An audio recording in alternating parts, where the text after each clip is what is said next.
In this world that looks clean and tidy, we're surrounded by hidden entities. This damp sponge isn't just a cleaning tool, it's a crowded planet, more packed than any human city on Earth. Let's begin our descent and get ready to leave our familiar world, because we're now entering the tunnels of synthetic fibers. Everything here is covered in a sticky, mysterious liquid. We're getting closer to the atmosphere of this miniature world, breaking through the surface. Welcome to the biofilm, where the laws of physics are completely different. Welcome to the inside of a bacterial colony. This isn't random chaos. It's a precisely organized civilization.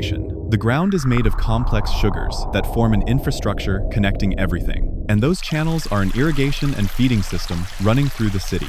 This is a citizen here, a single bacterial cell. It might look simple, but it's a highly advanced biological machine. They protect each other like a single body, and the lights you see aren't electricity, but a chemical language. At this scale, water looks like thick honey, and food falls like rain and is absorbed instantly. The city is divided into layers. The upper ones breathe oxygen, and the lower ones live in anaerobic darkness. Let's get closer to see how these machines work. This is the bacterial flagellum, the main engine. It's not just a tail, but a real rotary motor. Protein gears spinning thousands of times per minute, powered by the flow of protons like pure bioelectricity.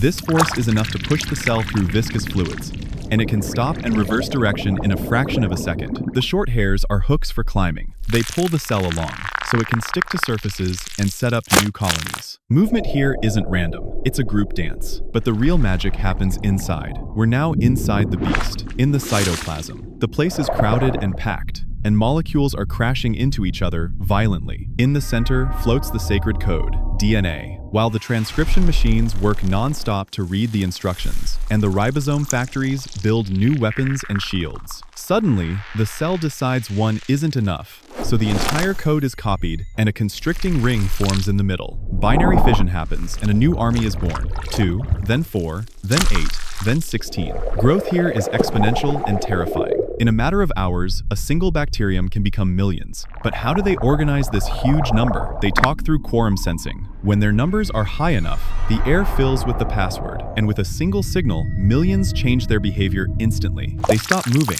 and start building a fortress, and the colony turns into a fortified stronghold. A messenger appears, carrying encrypted data, and a bridge is extended to transfer information.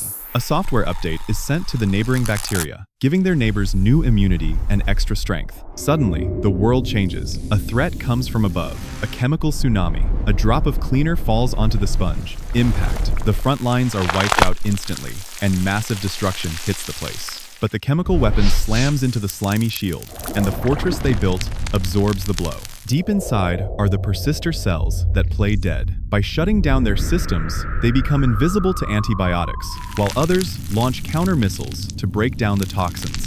It's a war of attrition on the atomic level.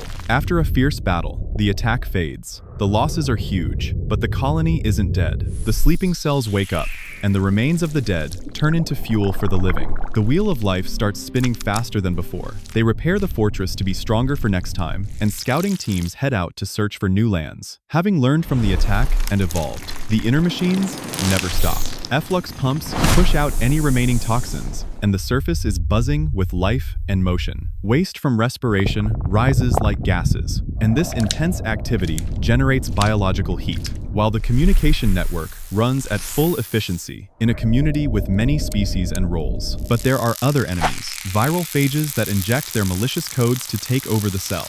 Still, the bacteria have molecular scissors for defense, neutralizing the threat with a primitive but effective immune system. Despite all the threats, the colony wins. We've seen enough of this microscopic struggle. This fortified city exists in every corner of our lives. We head back through the giant caves, and what looks like just a dirty spot is actually a whole world of intelligence and conflict. This person has no idea they're carrying billions of organisms on their skin, in their gut, and everywhere. We are never truly alone. Just as we look up at the stars, there are universes inside us. In the end, microscopic life is what really rules the world. Welcome to reality. Stay curious.